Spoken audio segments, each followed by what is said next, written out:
কোটা বিরোধী আন্দোলন যে যুবক ছেলেগুলো করেছে ওরা মুজাহিদ, ওদের বিরোধিতা যারা করেছে ওরা সন্ত্রাস। নিরাপদ সড়ক চাই আন্দোলন যে ছেলেগুলো করেছে এক একটা মুজাহিদের বাচ্চা, ওদের বিরোধিতা যারা করেছে এক একটা কুখ্যাত সন্ত্রাস। এজন্য হকের পক্ষে যারা থাকবে, ইসলামের পক্ষে যারা থাকবে, ন্যায় নীতি সাম্যের পক্ষে যারা থাকবে তারা মুজাহিদ। বাই ডিফল্ট এগুলো মুজাহিদ, চিল্লায় বলেন ঠিক কিনা? আর বিরোধিতা যারা করবে সন্ত্রাস।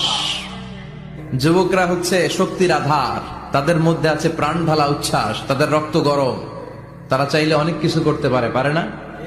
কোটা বিরোধী আন্দোলন করতে পারে, তারা নিরাপদ সড়ক চাই আন্দোলন করতে পারে, তারা দুর্নীতিমুক্ত বাংলাদেশ গড়ার প্রত্যয় নিতে পারে, চিল্লায় বলেন ঠিক কিনা? এজন্য যুবকরা যদি জাগে ভালো থাকবে বাংলাদেশ।